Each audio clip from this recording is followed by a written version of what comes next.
Hi guys, back down in the car, just doing a weather report. It's absolutely insane, the waves. And I stupidly got in, don't do that. Have to say that the waves weren't as mental when I was getting in, and then they picked up, and that's the thing, you don't even realise how strong they are. Wasn't planning on going today, but day off, so why not? For a walk and a chat. And yeah, playing five-a-side last night, and the lad that I do it with was also the lad who was my driving instructor. I get on really well with him, he's a sound guy, and he's into rugby, and he was chatting about going to into town after the Ireland South Africa game on the 22nd of November, which is a big test for me, definitely. Before that, just, I know the waves are mad, but I think it actually adds to the view here. Oh, I actually think it does.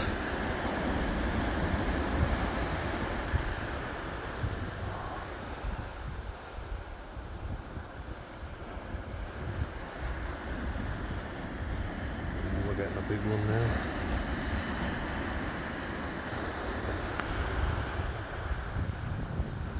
Yeah, you know, it's a challenge. It's something now where, do I say no to everything? And I'm thinking that way, you know, I'm like, make an excuse. Or do you just want to tell him the story out straight? And then I'm kind of thinking, will he just think I'm an oddball or a weirdo?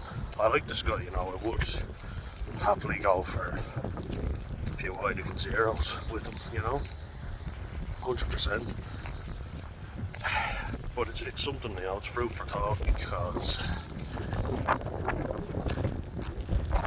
it's not easy. This is now the difficult part, you know. I'm nearly 100 days, I'm only 4 days off 100, so 96, easier way about that. But now is the real challenge, you know. It's easy when you know that you can't go out and you don't see as many people. You've got distractions, you know, like the five-a-side football, I've got work. Yeah, you know, I'm kept busy. Good activities, the rain is just picking up there heavily. I have to pause so things doesn't get wet. Also want to wish Greg Bout the best of luck. I know you're not feeling well, Greg, so speedy recovery, please God. Great friend of the channel, 100%. There are some people who pop in and out, people over there from the start. And without being at this stage now, but just about, you know, because it hasn't been easy. Now is another phase, if you like. Now is a real challenge, because the longer you're sober, the more you forget how bad things get when you're drinking, you know. And I'm getting invites out now, and it worries me, it really does, because I'm like, oh great, yeah, let's go for a few pints, and it's like, actually you can't, you shouldn't anyway. As I say, it's not that I physically can't do it, but I really shouldn't, you know. And it's just something that worries me, you know. That's how it happens normally. There's cycles where I'll get really bad, go on medication, then say this isn't helping, go off it, and then I'll start drinking. I always had it in my head that I won't drink when I'm on medication, you know, or at least I'll drink, not take my medication, and then take it when I'm not drinking. That's a recipe for fucking disaster, and it sets you back every time, you know. Meeting my addiction counsellor on Monday, it got rescheduled, nothing can be done about it. So it is what it is, you know. She said, sorry, I know we're changing it again, but would you be able to? And it's kind of like, I don't really have much of a choice, because she won't be there, so it's not as if I can say, no, you have to be there. I know she's been good for me anyway, so it's just the fact that I'm unemployment's getting less and less because more and more people are coming in, which is very worrying. It's a worrying trend. That's why I do my cold water swimming for charity and do what I can for suicide prevention. Look at the cliffs, look at that. Foamy water. Then I'm seeing the psychiatrist on Wednesday, and we're getting more tests done. It's a lot of weight, and I do understand why people get pissed off because there is a lot of weight down, and you just have to be patient. That's why they call you a patient, because you do an awful lot of weight around for people. And I have to say I'm losing patience. I know that their jobs aren't easy, but is anyone getting proper care? Is there so much wrong with their feet? It's just a natural remedy right here. Oh, it might be dangerous in the water, but look at that.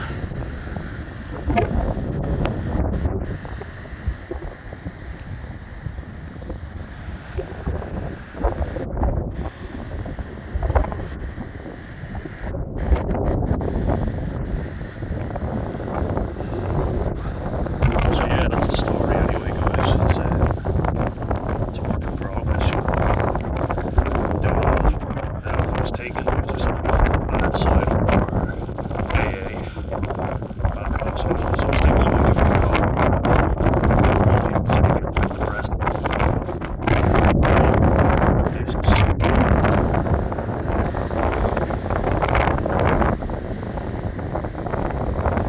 It's not safe, but it is. Really good.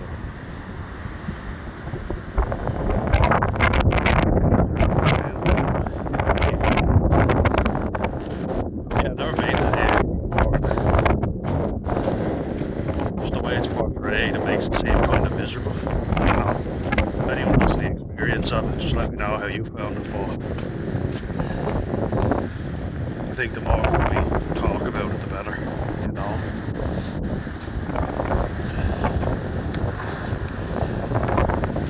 Because while I'm only young and I never drank every day of the week, still doesn't mean I haven't got a problem with it. And the more I look at it, the less and less I can think. Anyone you can't control what to do,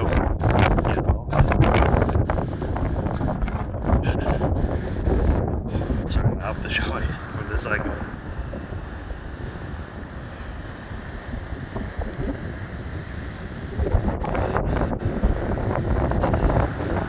Say everyone's struggles are unique, and I never got into harder drugs, because they always justified myself. Like, alcohol is legal, gambling is legal, cigarettes are legal, so I justified every illegal addiction I could,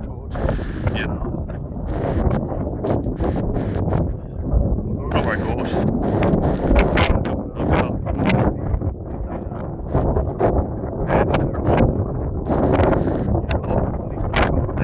Anyway, for long-term illness as well. I suppose it begs the question, would legalising drugs do anything?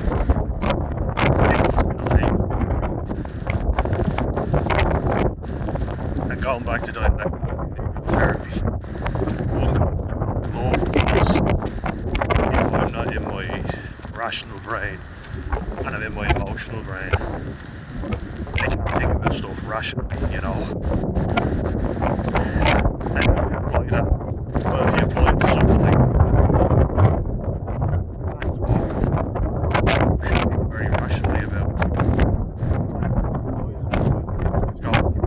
cancer, a heart attack, stroke, with the cigarettes and with the alcohol, my liver will be pickled. Literally. Get pancreatitis, get fatty liver disease, kidney problems as well. Can also give you a heart attack because of all the fat deposits around the heart. That's, nobody talks about that. All the cognitive impairment. Alcohol withdrawal because it literally kills people.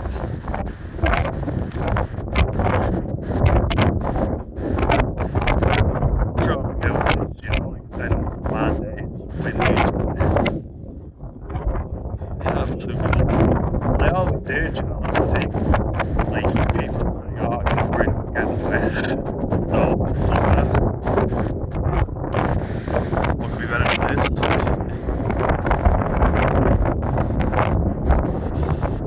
I love it.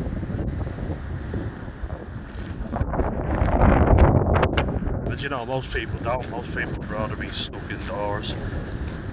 I think COVID was a really good example, you know, because I was never really one for staying in all day drinking. You know, a lot of people did that during COVID, and a lot of suicides went up. You know, the stats. I thought, well, isn't that obvious? Me and my brother were training, you know, we were jogging, we were getting ourselves fit. I thought it was nice because I know it wasn't pleasant for a lot of people, and look, there was definitely a lot of concerns. But one thing I think that it gave me was more peace, you know, things were quiet, there wasn't this intense stress. On that note, it's probably the best view of it now, to be fair.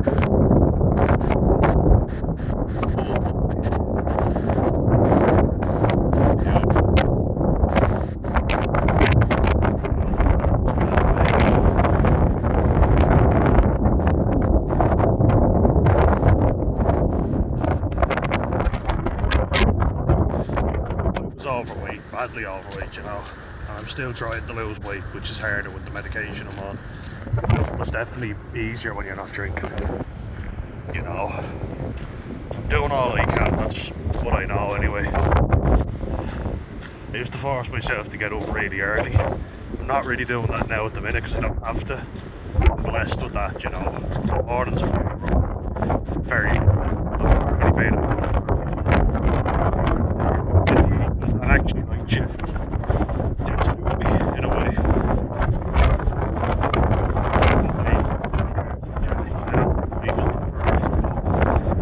The real reason that job didn't suit me. The night shift was actually grand. I didn't mind it because I was exhausted and I could sleep during the day.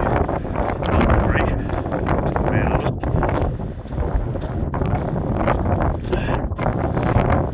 But getting back to my point about COVID, because I know I get sidetracked. Apologies. A lot of people sat in and were, you know, looking up how to make cocktails, experimenting with making cocktails. I have to admit, I've always loved a cocktail. I'm a big girl when it comes to that. And I'm not afraid to admit it. But if you're sitting in drinking instead of getting out and exercising, me and my brother would be walking our 10,000 steps. We'd be doing that every day without fail. That was our go-to, you know. We made sure we always got our 10,000 bang on. And then we were doing hill sprints because we lived next to a hill. So we did all the right things, I think. But you know, I did enjoy the drinking aspect during COVID as well, because I always preferred gaff parties or drinking out in the field or something you shouldn't be doing. Going to someone you like, you know, going to their house always appealed to me more. You know, and